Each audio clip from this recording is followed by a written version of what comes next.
kanapat husto sa landas ng pagbabago.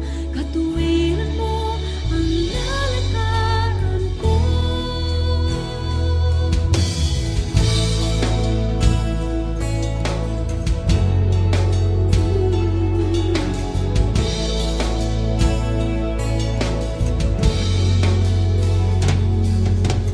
Bawang kabutihan ang nais mo, ibinigay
Tayo pong lahat ay tumayo para po sa ating confession of faith.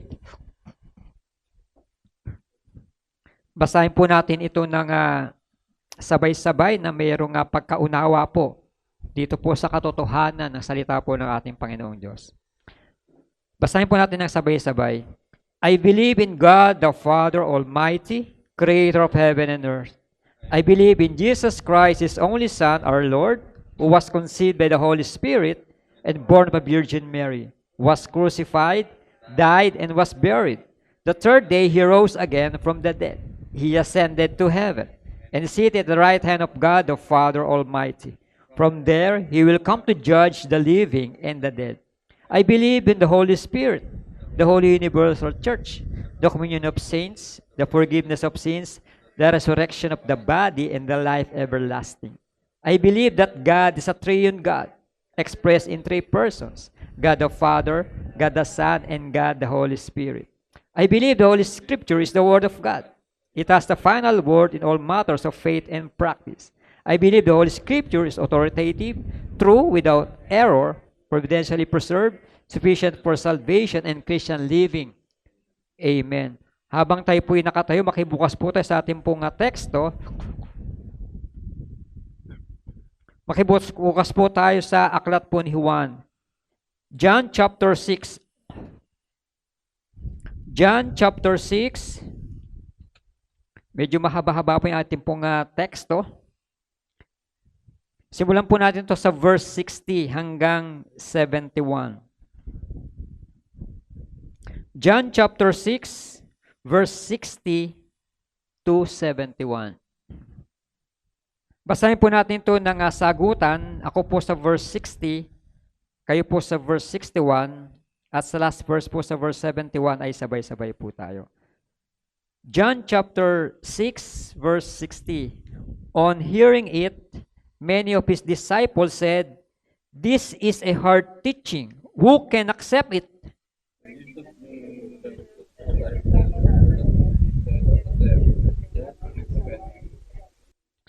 What if you see the Son of Man ascend to where he was before?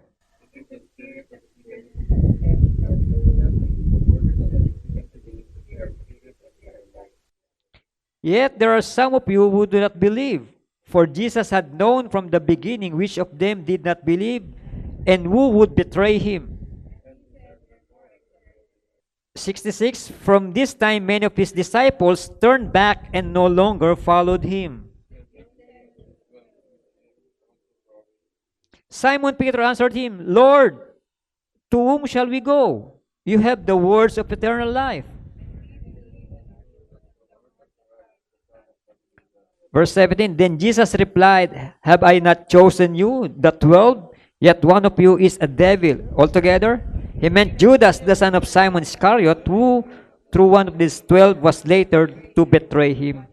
Tayo po'y pasamading manalangin, pagpalain nawa ang pagkakabasa ng iyong banal na salita, at patuloy mo kaming ingatan at gabayan sa araw na ito, Panginoon, sa aming pagninilay-nilay na iyong salita. Pagpalain nawa ang buhay ng bawat isa, bagay sa mga oras na ito. Ito ang panalangin in Jesus' name. Amen. Ako po ang bawat isa. Binati niyo ba yung katabi niyo ng advance Happy New Year? No. Opo, no? At malapit na po yung bagong taon at ilang araw na lamang ay magpapalit na yung taon. Kaya nga po bago ang taon. At sa ibang mga opisina, sa ibang opisina o ibang organization ay nagre-renew ng mga contract, nagre-renew sa mga cards, sa mga SM Advantage ba nagre-renew ng card? Sa Robinson hindi, no? Pero sa ibang mga company ay nire-renew yung mga cards. No, every year nire-renew yung cards. Sa iba namang mga company din yung mga trabaho natin ay nire-renew. Lahat ay nagre-renew dito sa papalapit po na taon. At maging sa panahon din po natin ngayon, ito po ay bagong taon, panibagong buhay, panibagong pag-asa, at panibagong paglalakbay muli sa ating pong buhay Kristiyano. Dito po sa binasa po natin, meron din po itong kinalaman sa renewal. Kasi nga magpapalit ng taon, no, kailangan natin na tinatawag na commitment sa darating na taon. Kaya sabi ng ating Panginoon Jesucristo, dito po tayo magpo-focus sa verse 67 and 69 hanggang 69. Sabi po ito ni Jesus Christ, you do not want to live too, do you? Tinatanong niya ang 12 na kayo, iiwan nyo rin ba ako? Aalis din ba kayo? At marami sa mga company ngayon ay umaalis. No? Lumilipat ng ibang company dahil hindi ayaw na nila i-renew yung kanilang contract. And Jesus said, sabi niya rin po, no, kayo, aalis din ba kayo? Iiwan nyo ba ako? At sasama kayo sa iba? No, yun din po yung tanong din po sa about sa atin. Dito po nga sa darating na taon.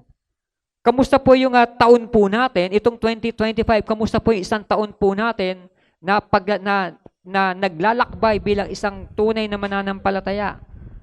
And I'm sure marami po sa atin ang dumaan din sa mga humps, mga rough road na tinatawag, stormy seas. No, hindi po naging smooth sailing ang ating buhay Kristiyano itong nakaraang isang taon. Hindi lang po buhay Kristiyano, pati sa ating pang-araw-araw na pamumuhay. Ang dami natin mga pinagdaan ng mga problema. Pero until now, tayo nanatiling nakatayo, lumalaban, at binibigyan po ng pag-asa. Kaya nga po itong taon na ito, minsan ba naisip natin, ano ba yung nangyari sa akin nitong nakarang taon? Ano na ba yung naging development? Ano na ba yung naging positive result na nangyari sa akin itong nakaraang taon? Nagkaroon ba tayo ng pagninilay-nilay sa ating mga sarili na nag-reminisce tayo, binalikan natin yung ating nakaraan nating taon? Ano na yung nangyari? Ano na ako noon at ano na ako ngayon? Meron bang nagbago? Meron bang mga nag-improve? At sa pagkakataon po ito, no? Ito po yung tanong na ating Panginoon Jesucristo about sa po sa atin, iiwan niyo ba ako? Aalis ba kayo? Sasama kayo sa iba?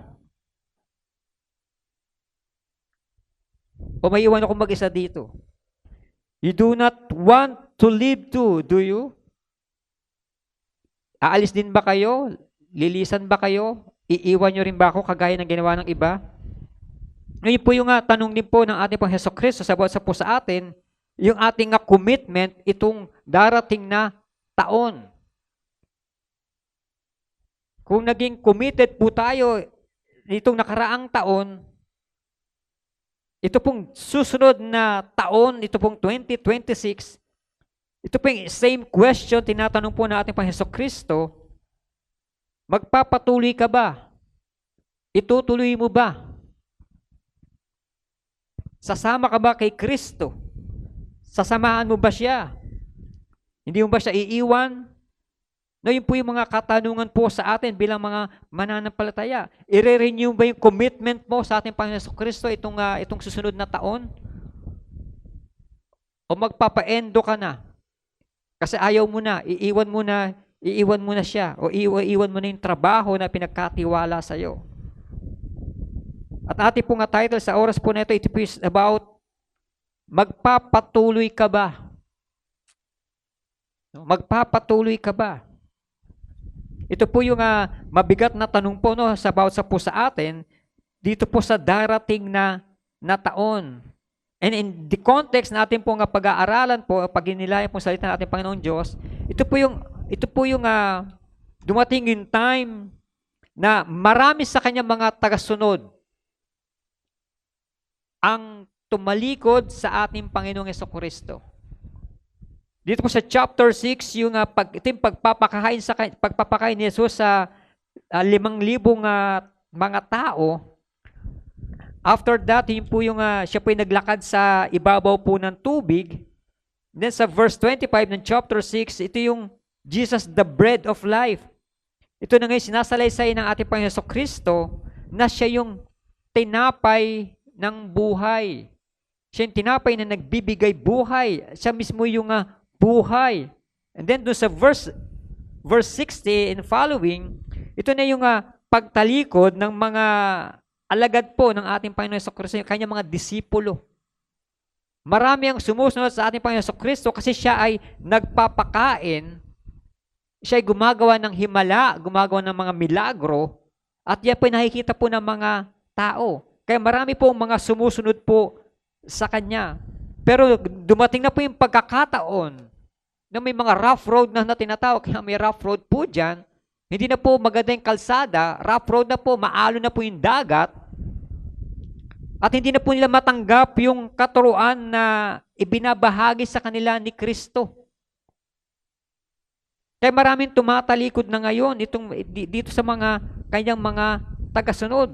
Kaya hindi pala lahat ng sumusunod kay Kristo ay talagang sumusunod. Maraming mga sumusunod kay Kristo dahil meron silang mga natatanggap. May kapalit yung kailang mga pagsunod. Kagaya dito po sa pagpapakain niya sa 5,000.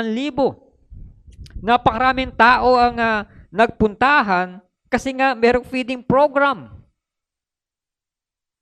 At maging sa kanya nga mga himala, mga milagro na nakita ng mga tao, kaya sila ay sumusunod. Hindi dahil sila ay sumusunod, sila ay tunay na sumusunod kay Kristo. Ang majority po sa kanila ay sumusunod sila dahil meron silang mga nakukuwang bagay kay Kristo. Meron po silang nakukuwang mga bagay sa ating Panginoon Jesucristo. When it comes doon po sa feeding program, sa pagkain, at may mga Kristiyano din po na tinatawag, minsan ang pangit nga pakinggan, Christian. Ano Christian? Present kapag may kainan. Present kapag may mga activity. Present kapag may mga salo-salo. Kaya tawag doon Christian. No, hindi Christian, kundi Christian. Ang inuuna yung kanyang tiyan, inuuna yung kanyang flesh. Kaya ito po yung tanong po ni Kristo dito sa mga kanyang mga alagad na naiwan, kasi the rest ay nagtalikuran na kasi hindi lang matanggap yung katuruan ni Kristo. Hindi lang maarok yung katuruan ni Kristo, hindi lang maarok yung pangangaral ni Kristo at ayaw lang tanggapin po yun. At naiwan itong mga 12 kanyang alagad. Ito yung tanong ni Kristo, kayo, iiwan nyo rin ba ako kagaya ng ginawa ng iba? And the same question sa atin ngayon. Ito pong darating taon. Itong darating na taon po sa atin. Tayo po ba'y mananatili? Hindi ko sabihin na manatili sa iglesyang ito, no, kundi manatili sa ministeryo ng ating Panginoong Diyos. Tayo po ba'y mananatili sa ministeryo ng ating Panginoong Diyos? O iiwan din natin si Kristo? O iiwan din natin yung mga gawain ng Diyos? This is about commitment. At napakarami dito po sa mga kanyang mga tagasunod ang ayaw ng commitment, kaya sila ay nagtalikuran. Napakahirap po yung commitment. Yung pag-aasawa, yun po ay commitment. Napakahirap din po yan. Ang pagiging magulang, isa po yung commitment. At ang isang pagiging Kristiyano, yan po ay commitment sa ating Panginoong Diyos. Will you continue? Ikaw ba ay magpapatuloy? Sinimulan po ito ng ating Panginoon Jesucristo. You start with Jesus as the bread of life. Di po sa verse 25. Ipinapakita po yung sinasabi po ni Jesus na siya yung tinapay na nagmula sa langit, bumaba sa lupa. At ito po hindi matanggap ng mga nakapakinig sa kanya. Kasi tinitake po nila itong literal na kung sino man ang kumain ng tinapay na ito, kung sino man kumain ng kanyang laman at uminom ng kanyang dugo, ay magkakaroon ng buhay na walang hanggan. Ano yun? Iniisip ng mga tao, ano yun? Ano, cannibal kami? Kakainin namin yung katawan ni Kristo? Kakainin namin inumin namin ng dugo ni Kristo? Di ba ito yung si Jesus na anak ni Maria? Na asawa ni Jose? Bakit? No? Hindi po nila matanggap, hindi po nila maarok na ito nga nangangaral sa kanila, ito yung Mesiyas, na ito yung tagapagligtas. Hindi, ayaw lang tanggapin.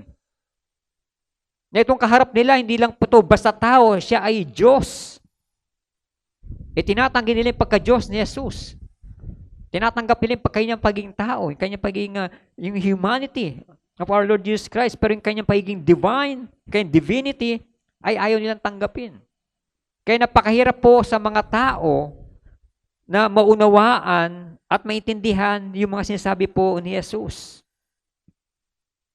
Dahil wala sa kanila yung Santong Espiritu na nagpapaliwanag para tanggapin yung salita po ng ating Panginoong Jesucristo. Una po, dito po sa mga tanong ng paniniwala. This is the question of belief. This is the question of belief. Sabi po sa verse 60, on hearing it, nung narinig nila na sinasabi ni Jesus na maliban na kainin yung ang aking laman, inumin ninyo yung aking dugo. No, hindi kayo makakarating sa kaharian ng langit, hindi kayo maliligtas, hindi kayo makakaroon ng buhay na walang hanggan. This is the question of belief. Kaya sabi, on hearing it, many of his disciples said, this is a hard teaching. Who can accept it? Napakahirap nito nga katuruan na binibigay sa atin. At hindi namin ito kayang tanggapin, hindi namin ito kayang unawain. Ibig sabihin, itong mga sumusunod sa Kanya ay hindi nila alam kung sino itong kailang pinaniniwalaan. Hindi nila alam kung sino itong kaharap nila. Ang alam nila ito si Jesus na nagpapakain, na nagpapagaling, naggagawa ng himala, gumagawa ng milagro, pero hindi nila ina-acknowledge na ang kaharap nila ay Diyos.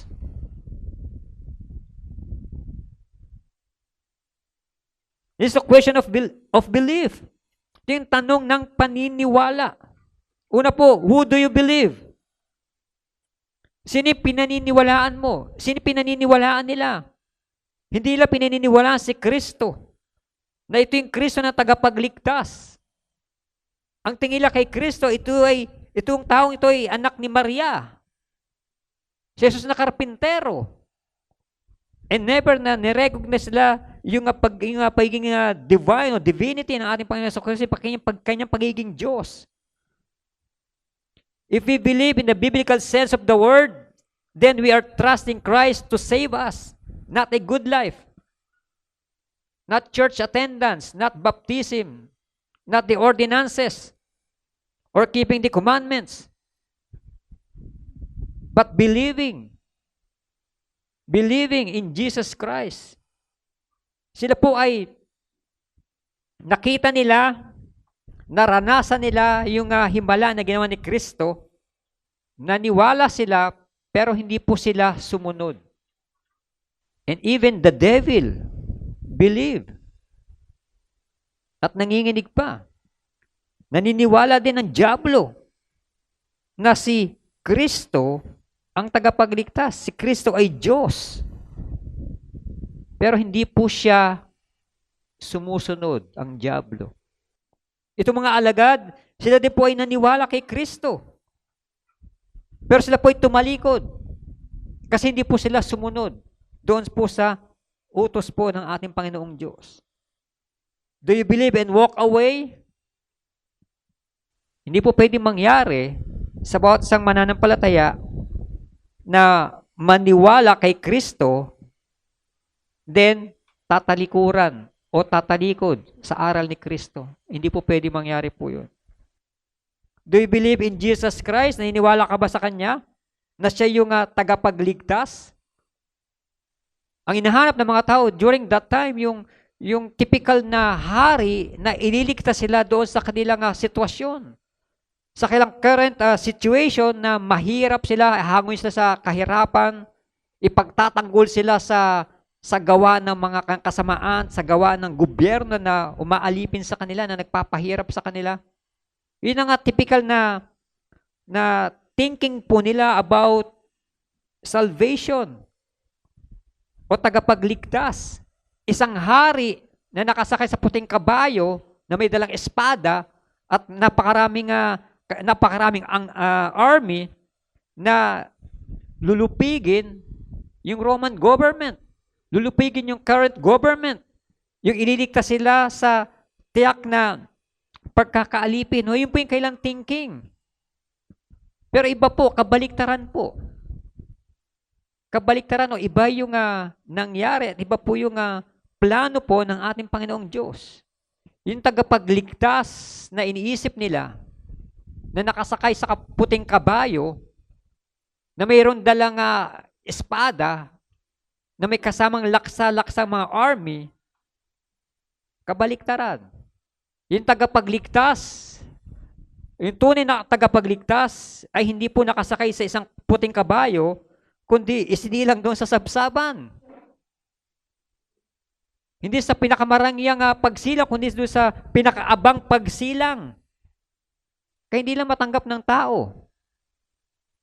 Do you believe in Jesus Christ na siya yung tagapagligtas? Do you believe in His teaching? Naniniwala ba tayo sa kanyang mga ipinapagawa, sa kanyang mga katuruan? Kasi kung naniniwala tayo sa katuruan ng ating Panginoong Diyos, unang-unang maalis po sa atin ay yung mga tinatawag natin mga traditional na ginagawa po natin. If we believe in His teaching, kung naniniwala tayo talaga sa katuruan ni Kristo, kagaya po ngayon, paalala po muli, magbabagong taon na naman, baka marami na naman po sa atin ang maniniwala sa mga swerte-swerte, no? Maniniwala sa mga pungsoy, no? Maniniwala sa mga bilog-bilog kapag Pasko. Tradisyon po ng mga Pilipino ang maghanda tuwing bagong taon ng mga bilog-bilog. Kaya napakalakas po, napakabenta, napakabili po ng mga bilog na prutas po ngayon. At yan po ang inihahanda ng mga karamihan po nating mga kababayan. Kasi nga swerte nga daw po bilog. Ano yung bilog? Pera. Money. Hindi po masama ang maghanda ng mga bilog-bilog na prutas. Ulitin ko po, hindi po masama po. Ang masama po yung ating pong kaisipan, yung ating pong tradisyon na maghanda ko ng bilog na prutas para swertihin. No, yun po yung mali. Pero kung maghanda ka ng prutas for the sake na yun ang inyong pagsasaluhan, there's nothing wrong. Pero yung kaisipan na maghanda ako ng prutas, anak, bumili ka ng prutas yung bilog para swertehin tayo itong darating na taon. Yun po yung mali. Yun po yung tradisyon po natin na dapat po nating alisin. And if we believe in His teaching, believe in teaching of our Lord Jesus Christ, isa na po yung sa dapat nating inaalis. At hindi po yan ang katuruan ni Kristo. At hindi po yan yung ipinapagawa po sa bawat po sa atin. Pinapagawa po sa atin, yan, magsama-sama tayo, mag-fellowship tayong pamilya, magkainan, magsalo-salo, at alisin yung mga tradisyon na hindi naman nakakadagdag o hindi naman nakakapagpalago ng ating mga spiritual po na buhay. No? Who do you believe? Sino yung pinaniniwalaan mo? Itong mga taong na hindi sila naniniwala sila kay Kristo, pero hindi po sila sumusunod. Alam nila si Kristo, ito yung anak ni Maria, na asawa ni Jose. Si Jesus na karpintero. Hanggang doon lang ang pagkakaalam nila. Hindi nila ni-recognize ang pagiging Diyos po ni Kristo. Sa atin po, hindi sa question of belief. Sino pinaniniwalaan po natin? Kung pinaniniwalaan natin si Kristo ang tagapagligtas, then kailangan natin sumunod sa Kanya. Hindi pwedeng tayo maniwala lamang at hindi tayo sumusunod. Hindi po yun nagko-complement sa ating paniniwala, kundi yun po ay bumabangga sa paniniwala po natin na si Kristo ay Diyos na tagapagligtas. Kung di natin susundin ang kanyang mga kautusan, ang kanyang mga pangangaral. It's a question of belief. Who are you following? Sino yung sinusundan mo? Itong mga taong ito sumusunod kay Kristo kasi sila ay maraming mga nakukuha. Marami silang mga material na bagay na nakukuha sa pagsunod nila kay Kristo. At naalala ko din po no before, sa malaking simbahan, na talagang napakadami po nating mga activities po doon na may nagsusupport, may nag-sponsor ng mga bigas. At kapag may mga ganung activity, ay talaga namang punong-puno ang iglesia. Kulang yung mga ipinamimigay doon sa dami ng mga umaattend o dumadalo. Marami mga sumusunod kasi marami silang mga nakukuha, marami silang mga pabor na nakukuha doon po sa pagdalo po na yon. Who are you following? Sino sinusundan po natin? Kayo tayo sumusunod.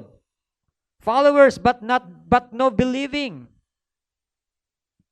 Tagasunod lamang pero hindi din naniniwala, hindi sumasampalataya. Yun po yung nakakalungkot dahil napakadami pinakain ni Kristo, 5,000 ang pinakain niya, at ilan lamang ang natira. From 5,000, more than 5,000 people na pinakain ni Kristo during a feeding. And yet dito sa last part ng chapter 6, yung kayang 12 disciples na lamang ang naiwan, ang natira. 12 disciples. Yung isa pa ron ay magkakanulo sa kanya. Bali 11 na lang. Imagine. Kaya hindi po lahat na nakikita natin na sumusunod ay tunay na sumusunod kay Kristo. Kaya susuriin din po natin yung ating po mga sarili, baka yung aking pagsunod kay Kristo ay dahil meron akong nakukuha o sumusunod ako dahil ito yung nararapat. May mukha man ako o wala. Gumaling man ako o magkasakit man ako. Susunod ako kay Kristo. At iba rin yung susunod ako kasi meron ako nakukuha. Ano ba makukuha ko dyan? Ano bang meron dyan? Hindi po ganun ang tunay na pagsunod kay Kristo. Kaya sinusundan natin, kayo tayo sumusunod. Doon po ba sa balita na pumunta kayo kasi may matatanggap kayo? Ang pang-akit ay matatanggap. Kaya nakakalungkot po no, yung gospel ngayon na ipine-present, merong kapalit. Makinig ka kasi bibigyan kita ng bigas. Makinig ka kasi bibigyan kita. May matatanggap ka. Parang binabayaran. Binabayaran yung pakikinig na salita ng ating Panginoong Diyos. Many follow Jesus for wrong reason. Napakarami po niya sa panahon po natin ngayon. At maging ang sinasabi din po ng Bible, marami din sa mga tagasunod niya na ang daming dahilan. Ang sabi ni Jesus, di ba? Come, follow me. Ang sabi ng iba, Lord, saglit lang. Ang daming dahilan. Kasi namatay yung tatay ko. Ililibing ko muna. Ang sabi ni Jesus, hayaan mo na yung mga unbeliever ang maglibing dyan. Hayaan mo yung mga patay ang maglibing dyan. Ang sabi ng iba, Lord, may nabili akong sakahan kasi. Kailangan ko maayusin. Ang dami natin mga dahilan, ang dami mga reasons. Many follow Jesus for wrong reason. At hindi po yung tunay na pagsunod. We have to follow Jesus even in rough situations. Hindi lamang po kapag maganda, maalwa ng ating buhay, maalwa ng ating pakiramdam, maalwa ng lahat sa atin, kaya tayo sunod kay Jesus. Kapag wala na akong problema, saka ako sunod sa iyo, Lord. Kapag sinagot mo na yung problema ko, saka ako sunod sa iyo, Lord. Ang dami nating mga condition na tinatawag.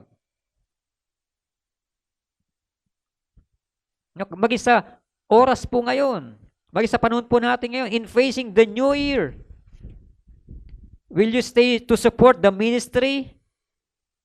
Even though we have a lot of obstacles we'll be going through? Or will you turn back like the others? Sino yung susundan natin? Kayo tayo susunod. At pangatlo po, this is the answer of unbelief. Sabi sa verse 60. This is the answer of unbelief. It means sagot ng mga hindi sumasampalataya. Sabi po, narinig ito ng kanyang mga alagad at marami sa kanila nagsabi, mabigat na pananalita ito. Sinong makakatanggap nito? And when confronted with spiritual needs and a spiritual message, most people will turn it down. Ano, kapag spiritual na yung pinag-uusapan, wala na interesado. End of conversation. What society wants is spectacle, material things, and a political savior. What is the answer of unbelief? Sinong makakatanggap nito? Hindi namin kayang tanggapin yan, yung salita ng ating Panginoong Diyos. Yung salita ni Kristo, yung pangangaral ni Kristo. Mabigat na pananalita ito sa Tagalog. Sinong makakatanggap nito? Kung wala po talaga sila o wala po tayong Santong Espiritu o wala nga sa Espiritu ng Diyos na sa atin, wala po talaga o hindi mo matatanggap ang mga pangangaral o salita po ng ating Panginoong Diyos. Hindi mo mauunawaan kahit na yung pinakamagaling na abogado, pinakamagaling na judge, hindi po nila mauunawaan yung salita ng ating Panginoong Diyos if hindi po sila guided by the Holy Spirit. Kaya nga, yung mga naiwan, ito lang po yung mga pinapatnubay ng Santong Espiritu na huwag tumalikod at huwag talikuran si Kristo. Lahat ng tatalikod kay Kristo, lahat ng tatalikod sa ating Panginoong Diyos, sa pagdating ng panahon sa takdang araw, ay kanya rin po tayong tatalikuran. This is the answer of unbelief. Do you believe His Word? Pinananampalatayaan ba natin ang kanyang salita? In other words, do you believe in the gospel? And obey it. Hindi lang po basta naniwala ka, kundi ito ay iyong ginagawa o sinusunod. This is the question of unbelief. This is the question of belief. Tanong ng paniniwala. Who do you believe? Who are you following? And the answer of unbelief. At pangalawa po, that's of verse 69. Ito po yung testimony ni Peter, Simon Peter. Verse 68, Simon Peter answered him, Lord, to whom shall we go? You have the words of eternal life. We believe and know that you are the Holy One of God. This is the qualification, no? The qualification. Sabi po diyan, believing on the Lord Jesus Christ and obey His word. We have come to believe, sabi sa verse 69. We have come to believe. Ang sabi sa verse 47 din, tignan po natin niya sa ating pong teksto. I tell you the truth. He who believes has eternal life. Yung tinutukoy po dyan ng ating Panginoon Jesucristo na he who believes. Hindi lang ito basta naniwala, kundi ito yung mga naniwala at sumunod kay Kristo sa katuruan ni Kristo. Believing the one and obey His word. Very truly I tell you, the one who believes has an eternal life. Seeking the one. Sabi ni Pedro, we have come to believe. Narito kami. Kasama mo kami, sumusunod kami sa iyo kasi kami sumasampalataya sa iyo. Kami naniniwala sa iyo. Naniniwala kami sa iyong mga katuruan at sinusunod namin ito. At yung mga ibang mga tumalikod, sila yung mga naniwala pero hindi nila kayang sumunod doon sa katuruan ni Kristo. Kaya magkaiba po yun. Believing the one and obey His word, yung qualification lamang na binabanggit po dito. Na upang ikaw ay makapagpatuloy, upang ikaw ay manatili kay Kristo. Meron kang pananampalataya na tumutupad o gumagawa ng kanyang mga salita. Who will obey His word? And acknowledging His divinity and humanity. No, napakarami pong believing o believe dito po sa book of John, sa aklat po ni Juan. Believing, believe, no, it's the same word, no? Synonymous po yan sa faith and trust. Sabi po niya, then they ask Him, what must we do to do the works God requires? Sabi sa verse 28. Sa ating pong teksto sa chapter 6. Verse 28, then they ask Him, what must we do to do the works God requires? Jesus answered, verse 29, the work of God is this, to believe in the one He has sent. Kayo'y manampalataya, sumampalataya dito sa isinugo ng Diyos Ama. Si may sinugo. Merong inihulog at merong isinugo. Sino inihulog? Inihulog. Sino? Si Lucifer. Sino isinugo? Jesus Christ. Sabi po dito sa verse 29, the work of God is this, to believe in the one He has sent. Sumampalataya dito sa isinugo ng Diyos Ama. Sumampalataya kay Kristo na tagapagligtas. No, yun po yung only qualification na binabanggit po ni Apostle John. Upang ikay makapagpatuloy, upang ikay magkaroon ng buhay na walang hanggan. Tandaan po natin yung mga taong pinagkalooban ng Santong Espiritu, kaya nga sa pag-aaral po natin, yung dito ng perseverance of the saints. Hindi na pag-persevere itong mga ibang tao, sila umalis na. Dahil wala silang Espiritu ng Diyos. Hindi sila yung mga pinili ng Diyos. Kaya mababasa niyo po sa chapter 6, kung saan sinasabi din po ni Jesus po dyan, na walang makakalapit sa Kanya, maliban na ito ay ipagkaloob ng Diyos Ama. May ibinibigay po talaga. At meron po talagang pinili.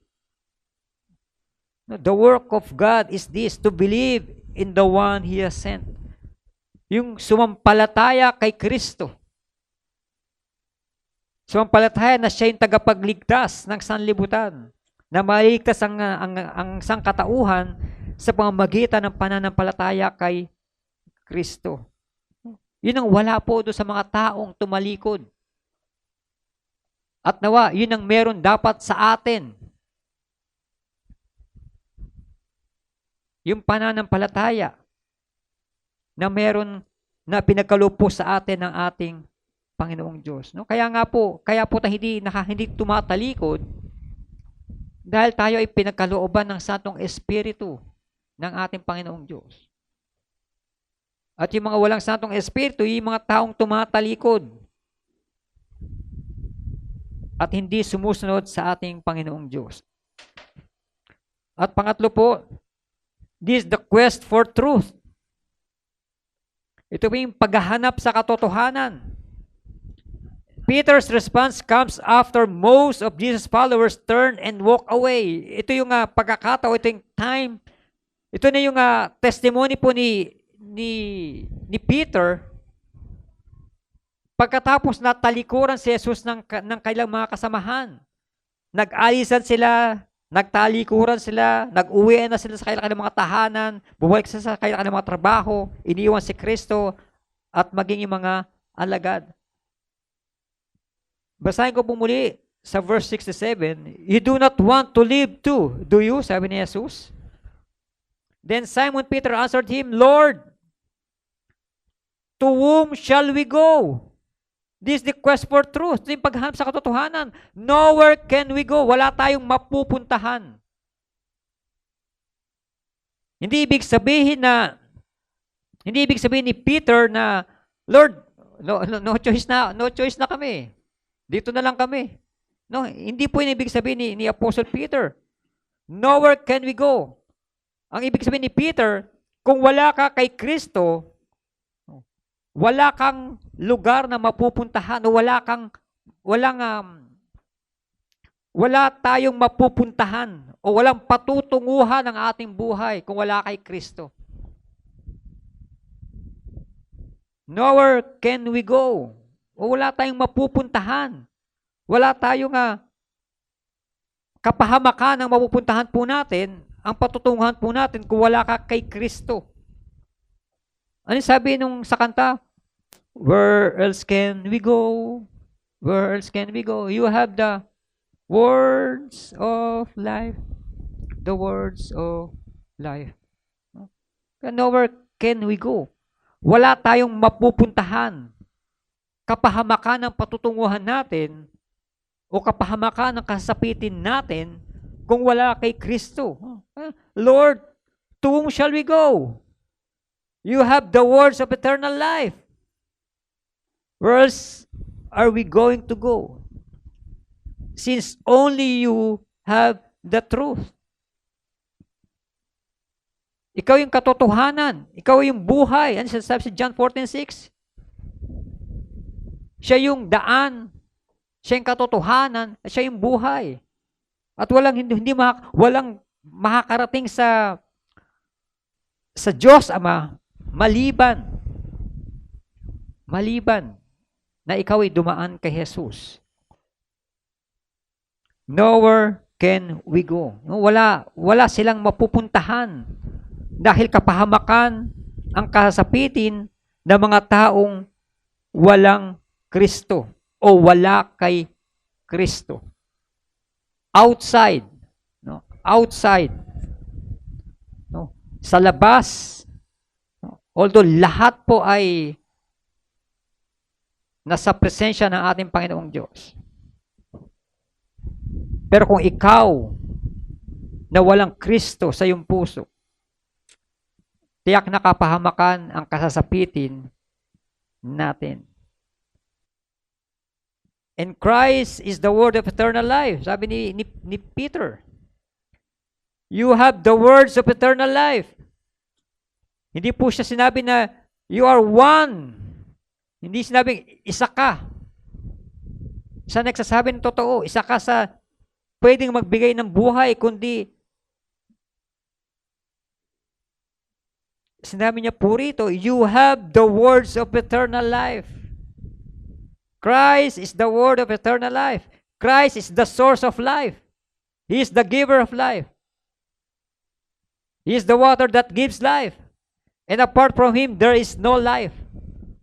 Kaya sabi niya ni Apostle Peter, kapag wala kami sa iyo, Lord, walang kaparakan, walang kwenta ang aming buhay. Christ is the word of eternal life. Ito po yung testimony ni Apostle Peter. After na makita niya na magtalikuran ng ibang mga tao.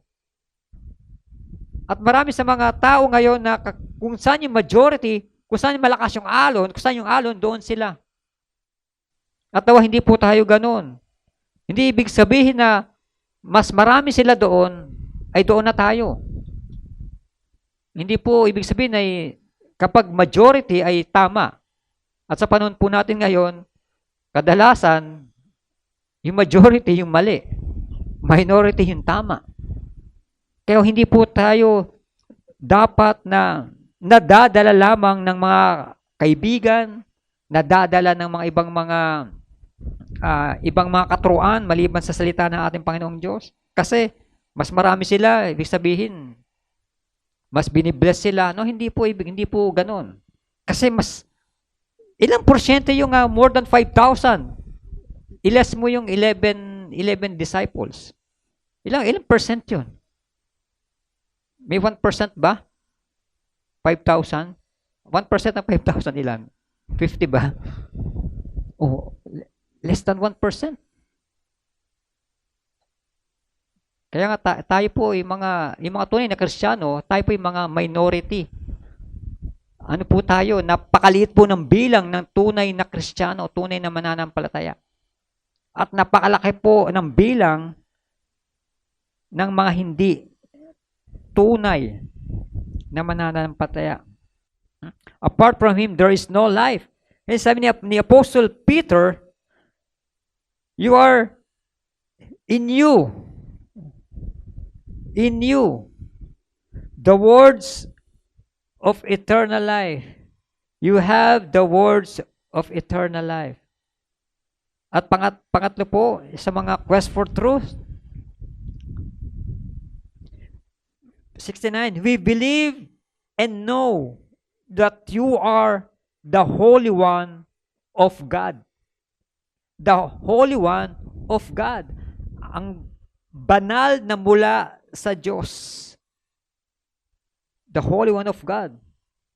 Isa lang po yan sa mga title ng ating Panginoong Jesucristo. Yung the Holy One of God. That Jesus is the Holy One or the Holy One of God, being the beloved, being the chosen, being the firstborn, being the only begotten, being the Son of God's love. Jesus also the Holy One and the Holy One of God. No, ito yung declaration po ni Apostle Peter about our Lord Jesus Christ na hindi mabanggit o hindi ma-declare ng ibang mga tao dahil wala silang tamang pagkaunawa kay Kristo.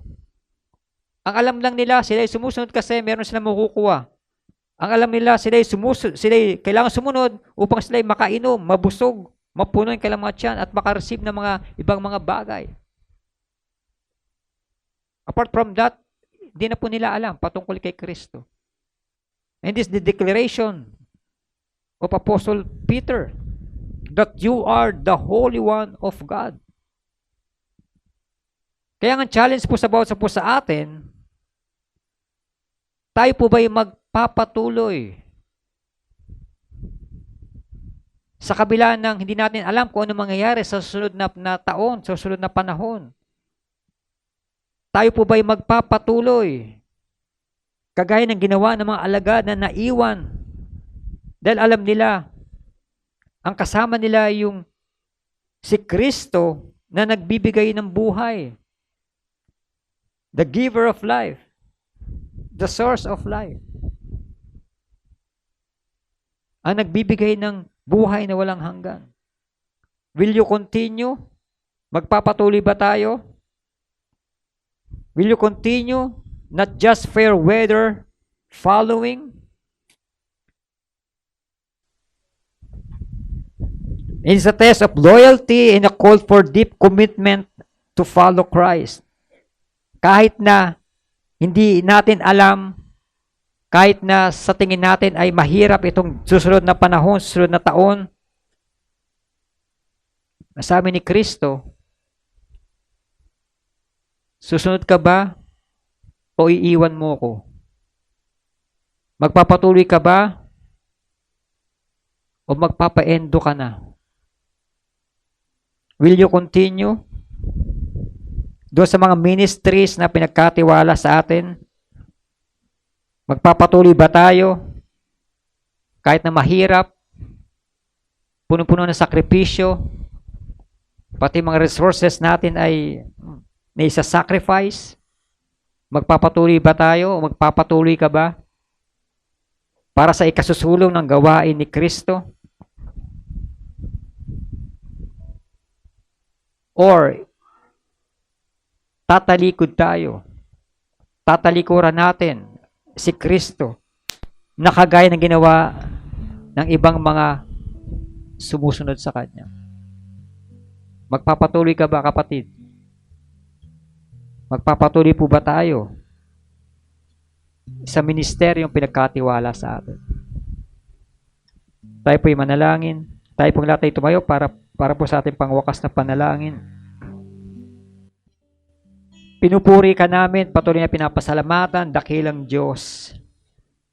At salamat sa iyong salita na aming napagnilayan sa oras na ito. At isa nga itong pagtutuwid sa bawat sa amin. Lord, hindi namin alam kung anong mangyayari sa susunod na araw, sa susunod darating na taon.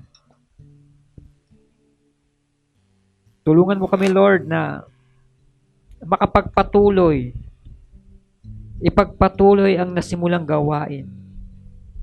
Makapagpatuloy sa ministeryo pinagkatiwala mo sa bawat sa amin. Tulungan mo kami, Panginoon, na yung commitment namin na maglingkod sa iyo, hindi lamang kung maganda ang panahon, hindi lamang maganda ang aming pakiramdam, hindi lamang maayos ang aming kabuhayan, kundi yung commitment namin to follow you. Kahit sa kabila ng hindi magandang bagay na nangyayari sa aming buhay, makapagpatuloy kami, ipagpatuloy namin ang sinimula mong gawain dito sa lupa. Lord, hindi namin ito kaya kung di mo kami sasamahan. Kaya bigyan mo kami ng kalakasan, Panginoon. Bigyan nyo kami ng tamang pagkaunawa upang kami nga ay tunay na makasunod sa iyong dakilang layunin. At hindi ka nga namin, Panginoon, talikuran. Gabayan mo kami, Panginoon, sa aming pagsunod. Gabayan mo kami, Panginoon, at bigyan ng karunungan sa lahat ng bagay na dapat namin gawin upang ang pagsunod namin, Panginoon, ay ang pagsunod ng naaayon sa iyong dakilang layunin, sa iyong dakilang kalooban, Panginoon. Kaya equip mo kami, Panginoon. Patuloy kami bigyan ng karunungan na nagmumula sa iyo, na malaman namin, maunawaan namin, Panginoon, ang tamang pagsunod sa iyo. Binigyan mo kami ng pananampalataya. Binigyan mo kami ng paniniwala sa iyo. At maging ang pagsunod, Panginoon, ay impart mo sa puso ng bawat isa. Makasunod kami sa iyong tamang katuruan. Hindi lamang kami basta sumunod sa iyo.